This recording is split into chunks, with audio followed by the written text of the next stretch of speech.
Saat güneşi.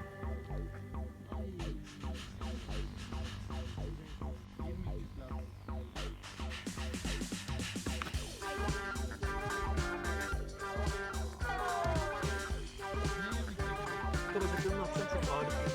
Kaldıracaksın.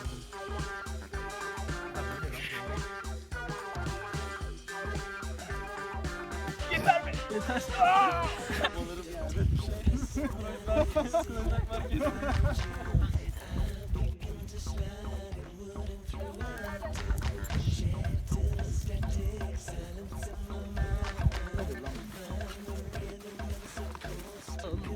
Bu gökdelenler ne bu?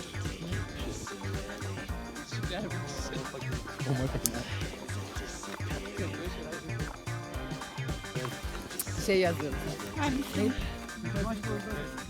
Megaskop gelmiş. Doğru. Abi, Çok da olabilir. ben şu an internet bir takip ediyorum.